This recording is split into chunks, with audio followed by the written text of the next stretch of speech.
감히 이야기하겠습니다. 카타부치 후나오 감독의 영화 이 세상의 한 구석의 완전판 이 세상에, 그리고 다른 세상의 한 구석에는 태평양 전쟁기를 다루는, 더 나아가 전쟁을 다루는 모든 영화들 중에서도 상당히 높은 위치에 오를 만한 작품입니다. 누군가는 이야기할지도 모릅니다. 애니메이션이 그 정도의 위치까지 오를 수 있다고? 이에 저는 답하겠습니다.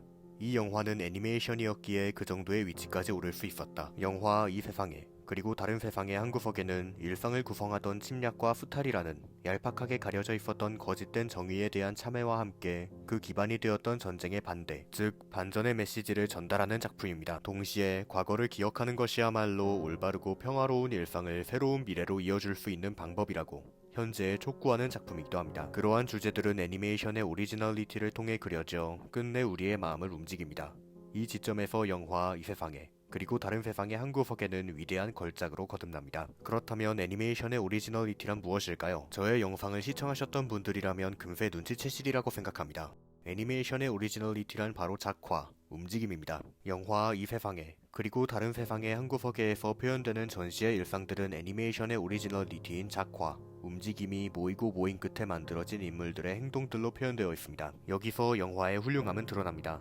사실 움직임을 그려낸다는 행위는 어쩌면 현실의 모방에 불과한 영혼 없는 행위일지도 모릅니다. 하지만 카타부치 후나오 감독은 그러한 움직임들의 영혼을 불어넣어 작화의 존재 의의를 증명해냅니다. 그 방법은 바로 작화로 그려낸 움직임에 의미를 부여하는 것입니다. 카타부치 후나오 감독은 작화로 그려낸 움직임을 조금씩 겹쳐 만들어내는 예술인 애니메이션이 아니라면 쉽사리 전달할 수 없는 주제를 명확하게 화면 속에 담아내고 관객인 우리를 향해 전달하는 것으로 세밀하고 아름다운 작화로 이루어진 움직임이 영혼 없이 현실의 모방만으로 남지 않도록 합니다. 지금부터 이야기할 것은 바로 그 의미들, 작화로 그려진 움직임에 녹아든 의미들입니다.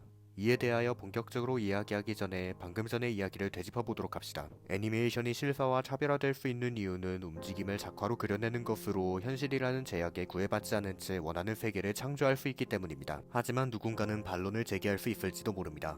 결국 애니메이션이라는 것은 현실을 그림으로 모방한 아류가 아닌가? 그렇다면 작화의 존재를 애니메이션의 오리지널리티라는 이름으로 거창하게 띄워줄 필요가 있는가? 이는 틀린 이야기가 아닐지도 모릅니다. 애니메이션이 태생적으로 실사 뒤에 존재하는 방식이었다는 사실을 부정할 순 없죠. 하지만 저는 이야기하고 싶습니다. 그럼에도 불구하고 이미 존재하는 현실 세계에 의미를 부여하고 재구축하는 행위에서 예술성을 찾을 수 있는 실사처럼 의미를 담은 하나의 세계를 작화라는 이름으로 처음부터 끝까지 정교하게 설계해 나가는 애니메이션 역시 예술적인 행위일 것이다. 그렇다면 이제서야 방향은 정해질 수 있게 되었습니다. 카타부치 후나오 감독의 애니메이션 영화 이 세상에, 그리고 다른 세상의 한 구석에는 애니메이션 영화로서 애니메이션이 아니라면 담아낼 수 없을 의미들을 담고 있는 작품이자 담고 있는 의미들을 통해 과거를 되돌아보고 현재에 촉구하며 결과물을 미래로 이어줌과 동시에 나아가고자 하는 작품입니다. 그 끝에서 우리는 애니메이션이 엄연한 예술의 한 분야로서 성취할 수 있는 바를 기억고 증명해내고야만 하는 카타부치 후나오 감독의 모습을 목격할 수 있습니다. 서론이 길었습니다. 지금부터 우리는 카타부치 후나오 감독이 증명하여 전달하고자 하는 애니메이션이 엄연한 예술의 한 분야로서 성취할 수 있는 바, 혹은 작화와 움직임이라는 애니메이션의 오리지널리티들에 담긴 의미와 아름다움을 파헤치며 애니메이션 영화로서의 정체성을 끝없이 표출하는 작품의 주제를 이해하고 조금씩 따르며 이행할 수 있어야 합니다. 이는 일본인과 그들의 역사를 넘어 인간 그 자체에게까지 다가오는 것입니다.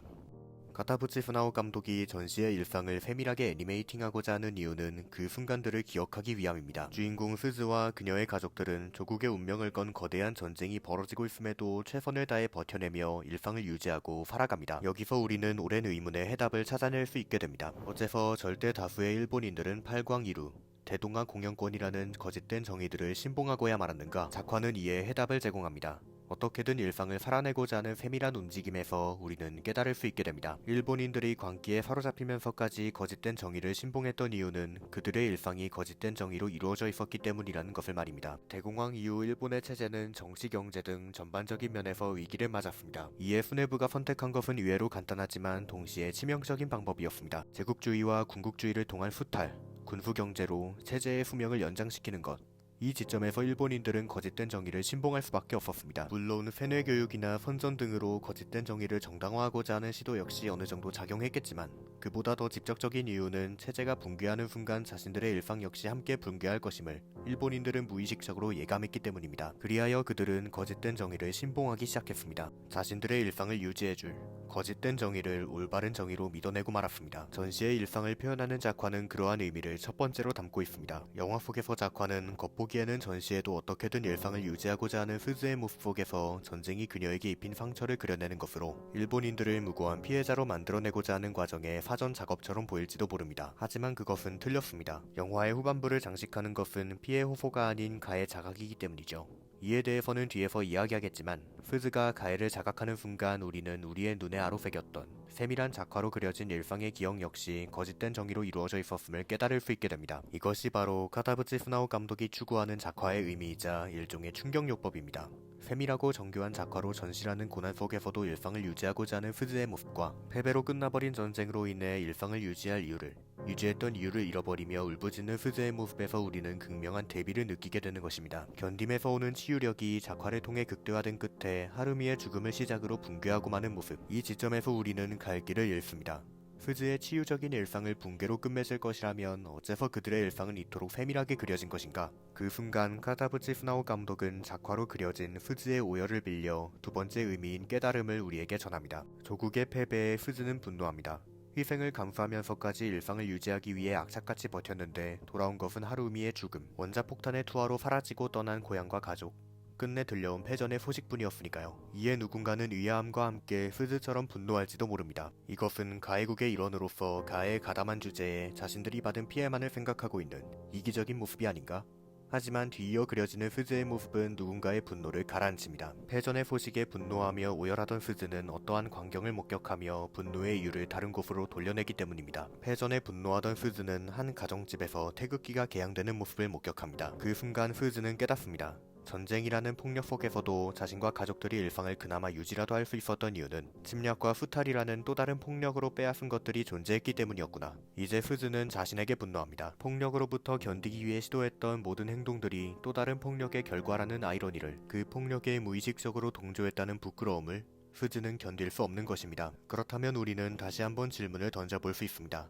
어째서 스즈는 부끄러움을 깨달아버리고 만 것인가? 이 질문의 답을 찾기 위해 우리는 앞서 이야기했던 거짓된 정의를 떠올려야 합니다. 스즈의 일상은 팔광이루, 대동강 공영권 등의 이름으로 주장되었던 거짓된 정의를 기반으로 하고 있습니다. 이는 평범해 보이는 일상 뒤에 얄팍하게 가려져 있던 것이었습니다. 하지만 일본은 전쟁을 통해 그 얄팍한 가림막을 스스로 걷어내어 버립니다. 그 순간 드러나는 것은, 펄럭이는 것은 거짓된 정의가 억누르고 있었던 것들의 상징과도 같은 태극기입니다. 전쟁이 끝나자마자 펄럭인 태극기, 그것은 얄팍함을 의미합니다. 만일 거짓된 정의가 일상 속에 교묘히 숨어들어 사람들을 비폭력적으로 현혹하고 지배했다면 태극기 역시 효과적으로 제압되어 전쟁이 일본의 패배로 끝나더라도 펄럭이지 못했을 것입니다. 하지만 일본의 선택은 폭력에 의존하는 것이었고, 이는 피지배자로 하여금 반감만을 품게 하여 거짓된 정의가 효과적으로 숨어들지 못하도록 만들어버렸습니다. 그 결과물이 바로 보란듯이 펄럭이는 태극기입니다.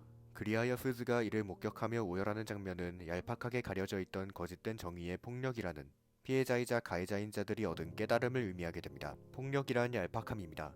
피지배자의 역습이 두려워 얄팍하게 억누르는 것뿐이죠. 그러니 체제가 전복되는 순간 그 얄팍함은 곧바로 드러나게 될 수밖에 없습니다. 전시의 일상을 유지하고 있던 것은 승리라는 신민의 믿음을 기반으로 얄팍하게 숨어있던 거짓된 정의로 행해진 침략과 수탈이었습니다. 그것이 적나라하게 드러나는 순간 함께 드러나는 부끄러움이라는 깨달음을 스즈는 얻었습니다. 그리하여 스즈의 일본인들의 일상은 무너졌습니다. 일상을 유지시키던 거짓된 정의가 붕괴된 이상 그들의 일상은 다시 재건될 수 없을 것처럼 보입니다. 하지만 그럼에도 스즈의 일본인들의 일상은 이어집니다. 어째서일까요? 이 지점에서 유지는 거시적에서 미시적으로 초점을 맞춥니다. 거시적으로 보면 스즈의 일상을 유지시키던 것은 거짓된 정의로 행해진 침략과 수탈이었습니다. 하지만 미시적으로 보면, 즉 스즈라는 인물의 주변을 둘러보면 스즈의 곁에는 이 세상의 한 구석에서 길을 잃은 그녀를 발견해줄 사람들이 존재합니다. 바로 그들의 존재가 여전히 곁에 있기에 일상은 이어집니다. 거짓된 정의의 붕괴가 일시적으로 일상의 지속을 어렵게 만들지라도 사랑하는 사람들과 함께라면 견뎌낼 수 있고, 그 견딤의 끝에서 일상은 재건되어 이어질 수 있습니다. 이 마지막 의문의 해소를 통해 세 가지의 어째서라는 물음의 답은 하나로 합쳐지고 우리에게 최후의 의미를 남겨줍니다. 지금부터 이야기할 것은 바로 그것입니다.